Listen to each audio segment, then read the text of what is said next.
एवं आपका प्यारा परिवार स्वस्थ, सुरक्षित, सुखी एवं समृद्ध रहें। यही प्रार्थना के साथ थॉट योगा में आपको गंगोत्री हिमालय के पावन साधना भूमि से स्वागत करता हूँ। कई लोग मुझे कहते हैं, गुरुदेव मैं कई प्रकार के चैनल देखता हूँ, कई उपाय करता हूँ, लेकिन कोई उपाय सिद्ध होता नहीं दिखता। इस वीडियो को बराबर देखिएगा, क्योंकि कई बार आप लोग वीडियो को या तो आधा देखते हैं या स्किप कर करके देखते हैं और कुछ समझ नहीं पाते हैं, तो बाद में उसी सवाल को पूछते हैं जो वीडियो में पहले ही जवाब के रूप में दे दिया गया है। देखते ही पूरा नहीं है और बाद में ये कहाँ मिलेगा, बरास कहाँ मिलेगा, कई प्रकार के सवाल करते हैं। और आप वीडियो को कोई भी वीडियो देखते हैं बराबर देखेंगे तो हर सवाल का जवाब उसी में रहेगा। और आप बराबर वीडियो को देखेंगे तो ये भी समझ पाएंगे कि क्यों हम बहुत सारे चैनल देखने के बाद भी कोई उपाय सफल नहीं होता है। आपको बता दूं कि हम कई प्रकार के चैनल देखते हैं जो उपाय के बारे में बताते हैं। कोई ग्रहों के दोष के निवारण का उपाय, कोई घर के वास्तु दोष का निवारण का उपाय, कोई हमारे जन्म कुंडली में रहे हुए दोष, काल सर्प दोष, पितृ दोष आदि के निवारण का उपाय, कोई विभिन्न प्रकार से धन प्राप्त करने का उपाय, अपने कार्य सिद्ध करने का उपाय बताते हैं। इस हर उपाय में कोई न कोई क्रिया, कोई न कोई वस्तु बताई होती है। और आप ध्यान रखना, कोई भी क्रिया हो या कोई भी वस्तु हो, किसी न किसी ग्रह के अधीन है। जैसे हम बचपन में छोटे थे तो मेरी माँ कहती थी, बेटा किसी के हाथ से उड़द या तिल कभी मत लेना। मैं सोचता था क्यों ऐसे बोलती है, फिर मालूम पड़ा कि उड़द और तिल आदि वस्तु शनि ग्रह के अधीन हैं। तो हम किसी के भी हाथ से तिल का लड्डू, तिल की बर्फी, चिक्की या उड़द के बने हुए बड़े वगैरह कुछ भी होटल से वेटर के हाथ से ले लेते हैं, या कहीं किसी दुकान से खरीदने जाते हैं तिल की चिक्की या उड़द के बड़े और उनके हाथ से ले लेते हैं, तो उनकी शनि अपने ऊपर आ जाती है। ये मेरी बचपन में ही माँ सिखाती थी। तो हर वस्तु का कोई न कोई ग्रह अधिष्ठाता होता है, हर क्रिया का कोई न कोई ग्रह अधिष्ठाता होता है, क्योंकि आप 7 दिन के किसी दिन के अंदर ही कोई न कोई विधि आप कर पाएंगे और वो विधि उस दिन उस ग्रह के अधीन ही होता है। अगर आप कर रहे हो कोई विधि, कोई तिल से, कोई हमारे बताइए औषधियों से, जड़ी बूटियों से किसी से कर रहे हैं, अगर कोई भी जड़ी बूटी को देखोगे तो ज़्यादातर जड़ी बूटियाँ बुध के अधीन होते हैं, अनेक चंद्र के अधीन, क्योंकि चंद्रमा औषधि के स्वामी हैं। और आपके आज की दशा के अनुसार चंद्र आपका वक्र है या शत्रु भाव में है तो वो क्रिया कभी काम नहीं करेगी। आप ध्यान रखो, कभी कभी कोई हलवा परोसा जाता है एक पंक्ति में बैठे हुए सभी लोगों को, तो उसमें 2-4 लोगों को वो हलवा अपच हो जाता है, हलवा खाते ही टट्टी लगने लगती है। और कुछ लोगों को उसी पंक्ति में बैठे हुओं को वो हलवा खाने के बाद शरीर में बल बढ़ जाता है, क्योंकि हलवा उनके शरीर में खून, वीर्य, मज्जा बन के शक्ति दे दिया।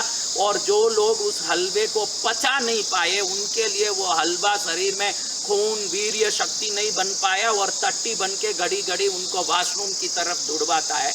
तो ध्यान रखना, हलवा एक ही होती है, जो पचा पाता है उसके लिए वो शक्ति बन जाती है, और जो पचा नहीं पाता है उसके लिए भागम दौड़ का कारण बन जाता है। तो आप कोई भी उपाय करते हैं तो उपाय भी हलवे की तरह ही है। कई बार हलवा हरेक को सूट होगा कह नहीं सकते। जो अपच लोग हैं, यानी जो उपाय कर रहे हो, वो उपाय के वस्तु आज की दशा के अनुसार आपके ग्रहों में कोई शत्रु ग्रह के अधीन है तो वो उपाय आपको काम नहीं करेगा। इसलिए उपायों को निरंतर कोई न कोई उपाय को श्रद्धा से करते ही जाना चाहिए। गुरु की सिद्धि शक्ति है तो शिष्य का विश्वास सिद्धि है। ध्यान रखना, गुरु की सिद्धि वो शक्ति है तो शिष्य का विश्वास ही सिद्धि है। गुरु की शक्ति और शिष्य का विश्वास दोनों मिलेगा तो ही वो क्रिया सफल होगा। कितने भी बड़े से बड़े महान साधक सिद्ध पुरुष भी हों, उनसे ली हुई उपाय को पूर्ण विश्वास के साथ नहीं करें तो फिर उसमें फल मिलना कहीं ना कहीं संदेहजनक होता। कई लोग तो चलो करके देखते हैं क्या जाता है, एक बार कर लेंगे, ऐसे भी करते हैं जो करके देखते वालों को कभी कोई भी क्रिया सिद्ध नहीं होती। दूसरी बात, करूंगा कितना ही किया ये कुछ सिद्ध नहीं हुआ, ये भी होगा कि नहीं, ये से अविश्वासियों को भी सिद्ध नहीं होगी। आंख मीच करके गुरु की शक्ति पर जो विश्वास करके क्रिया करेंगे, भगवान की भी आंख मीच कर उनको आशीर्वाद देने दौड़े आएंगे। आज के तारीख में कितने ही चैनल को देख के बड़े विश्वास के साथ लोग करते हैं, फिर निराश होते हैं, फिर मुझ जैसों को पूछते हैं, महाराज जी आप क्रिया तो बहुत बताए लेकिन हम करते हैं उपाय सफल नहीं हुआ। आप ध्यान रखो, एक तो ग्रह दिशाएं कहीं परिस्थितियां विपरीत हो तो क्रियाएं सफल नहीं होती। दूसरी बात, घर में कितनी भी पूजा पाठ करो, कितनी भी आराधना करो, भगवान पर विश्वास, देवता पर विश्वास, क्रिया पर अगर विश्वास भी आ गया तो शरीर में रहे हुए चक्रों में जिस क्रिया को कर रहे हो उस क्रिया का मूल चक्र जगह नहीं। जैसे धन के लिए कोई उपाय कर रहे हो तो आप महालक्ष्मी को कितना भी रिझाने जाओ, आपका धन चक्र ये धन रेखा के नीचे हथेलियों में करीब इतना बड़ा 1.5 इंच का गोलाई के रूप में है। अगर ये तिजोरी का दरवाजा बंद है तो सातों जन्मों में आप मेहनत करके कुछ नहीं पाओगे। और मैंने देखा है लाख में कोई 1000 लोगों के ये दरवाजा खुला होता है और लाख में 99,000 लोग जानते ही नहीं है कि मेरा धन चक्र यहाँ है, ये खुला है कि बंद है। ये धन रेखा जो जा रहा है, ये धन रेखा के बीच में 1.5 इंच की गोलाई में धन चक्र है और धन चक्र का दरवाजा जिसका बंद हो गया, माँ लक्ष्मी की 1 करोड़ जाप करने के बाद भी लक्ष्मी प्रसन्न हो तो ही ये खुल पाएगा। लेकिन हमारे तंत्र शास्त्रों में ऐसी क्रियाएं बताई गई है जो करोड़ जाप करने या 25 साल तक लंगोट पहन के हिमालय में सिर रगड़ने की जरूरत नहीं, कुछ क्षण में ये दरवाजे खुल जाएं, ऐसे उपाय बताए गए हैं। अगर ये दरवाजा खुल जाता है तो भाग्य का दरवाजा खुल जाता है। क्योंकि कई लोगों का आपने सुना होगा कि लोग कहते हैं कि इनकी हाथ की राशि बहुत अच्छी है। अब हाथ की राशि कहाँ होती है? क्या उंगलियों में होती है कि यहाँ होती है कि ये मणिबंध में होती है कि यहाँ होती है? हाथ, इस हथेली को कहा जाता है लक्ष्मी को लेने देने, लक्ष्मी को रिझाने, लक्ष्मी को लाड करने का सब काम हाथ ही करता है। पैर से कोई लक्ष्मी को रिझा नहीं सकता। और जिसका हाथ लक्ष्मी को पाने का आकर्षण पा लेता है उसके जीवन में लक्ष्मी की कभी कमी नहीं आती। और आज मैं ऐसा उपाय बताने वाला हूं जिसको करने के बाद ये दरवाजे दोनों खुल जाएंगे। फिर होली के दिन भी आपके लिए दिवाली के दिन के रूप में बदल जाएगा, जीवन सफल हो जाएगा। ऐसा उपाय आज मैं बताने जा रहा हूं जिसको अचूक विश्वास से करोगे। देखो, मैंने कई बार बता दिया है कि मुझे कोई लेना देना नहीं है कि मैं कुछ चीज बता करके किसी को रिझाऊं। मैं सोचता हूं कि सबका भला हो, सबका कल्याण हो। मुझ पर विश्वास करके जो क्रिया करेगा, वसंत विजय का आशीर्वाद सिद्धि बन के उसके घर में प्रवेश करेगा। अगर नहीं प्रवेश कर रहा है तो आपके विश्वास के स्तर को बढ़ाओ। मेरी सिद्धि का स्तर तो बढ़ा हुआ ही है, दुनिया का कोई व्यक्ति उसको बढ़ाने वाला नहीं, वो तो बढ़ी हुई है। आप ध्यान रख लो, मैं जो बोल रहा हूँ आज धन चक्र को खोलने का, भाग्य चक्र को खोलने का, धन रेखा में स्निग्धता लाके धन वैभव भंडार भरने का उपाय। 1000 मेहनत कर लिया हो, धंधे में परेशान हो गए हो, नौकरी में कोई व्यवस्था नहीं बैठी हो, घर में पैसा बचता नहीं हो, घर चलाने में तकलीफ पड़ता हो, उधारी चुकती नहीं हो, कई प्रकार के क्रिया करके घर में शांति नहीं हो, तो ये उपाय रामबाण है जिस उपाय को करने के बाद आपका कल्याण होगा। क्या आप 1.25 लाख 1.25 करोड़ जाप कर सकोगे? लेकिन प्रकृति ने दया करके उतना आपको मेहनत की है बगैर ही लाभ पाने के तरीके बताएं जो गुप्त और रहस्यमय है। और रहस्य को मैं उद्घाटित कर रहा हूं, आप इसको बगैर हिचकिचाएं अपने दोस्त, अपने रिश्तों में आगे फॉरवर्ड करो। क्योंकि दूसरे भी आगे बढ़े, ये सोच रखने वाला सबसे पहले आगे बढ़ेगा, ये गारंटी है। हर एक को फॉरवर्ड करोगे, भाई तू भी ये कर, तू भी आगे बढ़। दुनिया आगे बढ़ेगी लेकिन आप सबसे पहले आगे बढ़ोगे। दूसरों को आगे बढ़ने का भाव लोगे तो आप अपने आप कल्याण की ओर प्रवेश करोगे।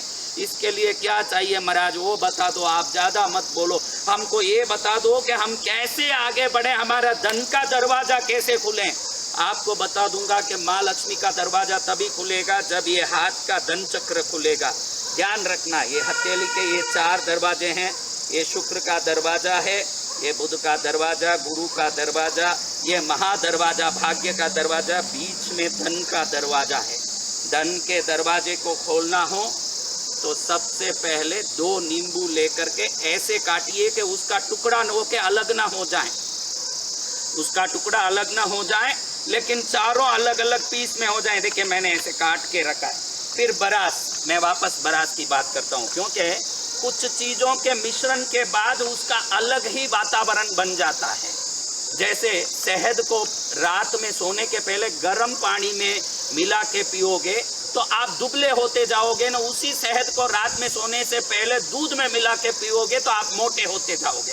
शहद एक ही है, जिस वस्तु के साथ मिश्रित होता है दुबला कर देता है या मोटा कर देता है। वैसे ये नींबू की शक्ति, इसको मैग्नेट फ्रूट कहते हैं, चुंबक फल। ये ऐसा चुंबक है, आप लोग नज़र भी इसी नींबू से उतारते हैं, दुकान का नज़र, बच्चों का नज़र, बड़ों का नज़र, क्योंकि ये हर चीज़ को खींच सकता है। लेकिन जब इसके अंदर ये बरास, शुद्ध कपूर को बरास बोलते हैं, मैं घड़ी घड़ी बोलता हूँ, इसको देख लीजिए, हर दुकान में मिलता है शुद्ध बरास। आजकल कपूर जिसको कहते हैं वो केमिकल से मिली हुई आती है, और वो केमिकल मिला हुआ वस्तु किसी काम का नहीं, इसलिए शुद्ध बरास लेना है। ये शुद्ध बरास को ले करके चूरा कर लेना है। ये बरास है, इसी को मैंने चूरा कर लिया है, अच्छे से चूर कर लिया हाथ से ही। खाली हाथ से ऐसे करोगे तो बढ़िया चूर होगा, और हाथ इसमें जितना रगड़ोगे उतना हाथ में एनर्जी बढ़ती है। और जिस घर में ये बरास रहता है, ये दैविक वस्तु है, वहाँ संपत्ति रहती ही है। और इस बरास को लेकर के अच्छे से देखिए, अच्छे से इस नींबू में भरिए, 2 नींबू में, दोनों नींबू में। पुरुष हो स्त्री हो, जिसको इच्छा है कि मेरा धन का चक्र जग जाए और मेरे हाथ में जब भी हाथ लंबा करूं तो धन की गठरी आके गिरे, उन सबको ये करना है। अच्छे से बरास को डालें, 1 मिनट तक ऐसे डाल के पकड़ के रखें, ताकि ये बरास की शक्ति नींबू के उस रस में थोड़ा सा मिश्रित हो जाए। फिर ये कटे हुए भाग को हथेली में, जहाँ मैंने बोला धन चक्र है, वहाँ उल्टा रख के दबा के पकड़ें, और ऐसे दबा के पकड़ें। आप ऐसे अमावस के दिन, पूर्णिमा के दिन, हर अमावस पूर्णिमा को 15 दिन में एक बार लगातार 12 बार करेंगे तो आप देखेंगे, 12 बार यानी 6 महीना। आज अमावस से आधा घंटा ऐसे बैठ जाना, आप बैठते ही देखेंगे कि हथेली के अंदर कुछ विशेष प्रकार की शक्ति अंदर दौड़ रही है, जोरदार। आधा अच्छे से दबाएं ताकि वो रस अच्छे से यहाँ ये बीच के ये जगह पर वो रस गिरे, बरास और नींबू का मिला हुआ रस। उससे क्या होता है कि जो दरिद्रता का आपके अंदर तरंग है उसको ये नींबू खींचने लगता है, और जो बरास और नींबू का मिश्रित शक्ति आपका वो दरवाजा जो बंद है, जिसको धन चक्र कहते हैं, जिसको वेल्थ चक्रा कहते हैं, उस चक्रा को खोलने में लग जाता है। ऐसे दबा के पकड़ेंगे, एक ही बार करेंगे, आपको उसका अच्छे से चमत्कारिक अनुभव होगा। लेकिन 12 बार कर देंगे तो कम से कम 1800 जन्मों के पहले से बंद हुए सभी धन के दरवाजे खुलने लगते हैं।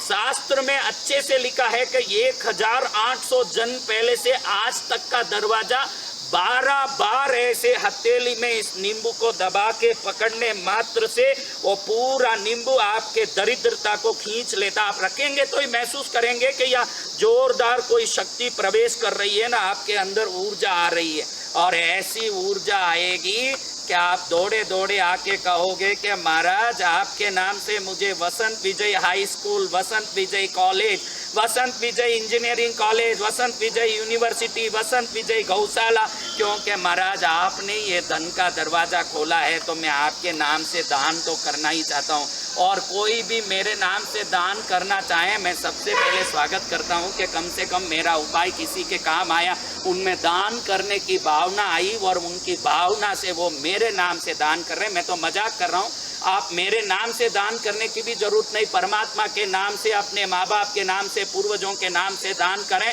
लेकिन शक्ति ऐसा पाएं कि आपका मंगल हो जाए।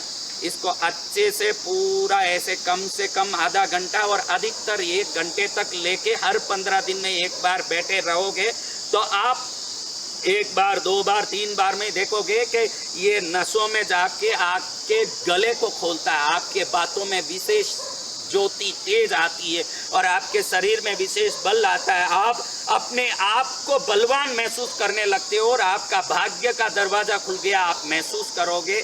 इस साधक की वाणी को विश्वास के साथ अगर आप फॉलो करोगे निश्चित उसका लाभ होगा। जब 1 घंटा ये पूरा हो गया तो इसको ले जाके किसी वृक्ष के नीचे रख देना या बहते पानी में डाल देना, क्योंकि ये कई प्रकार के अशुभ तरंगों को अपने में खींच के शुभ तरंगों को शरीर में डालता है। तो उसके बाद इसको विसर्जित कर देना। विसर्जित करने के बाद हाथ पैर धो लें या ना लें तो और अच्छा है। फिर एक बार मंदिर में अमावासी हो पूनम हो दोपहर के समय 12 बजे ये क्रिया करें तो अच्छा, या सुबह उठते ही दुकान जाना ऑफिस जाना है तो सुबह उठते ही कर करा के फिर नहा धो के पूजा करके ऑफिस जाएं तो अच्छा है। इस नींबू को विसर्जित कर दें और बाद में आप देखोगे कि ऐसा दरवाज़ा खुला जिस दरवाजे को खोलने हम हजारों ऑफिसरों के मालिकों के दरवाजे खटखटाते रहे लेकिन ये दरवाज़ा नहीं खुला। लेकिन ये चुंबक फल ने गुरु की कृपा ने हमको ऐसे दरवाज़ा खोला दिया कि जिंदगी ऐसी न मिलेगी दोबारा। इस प्रकार से दरवाजा खुल गया, आनंद आनंद हो गया। लक्ष्मी आप पर कृपा करें, यही मंगल कामना के साथ आप एवं आपका प्यारा परिवार स्वस्थ सुरक्षित सुखी एवं समृद्ध रहें।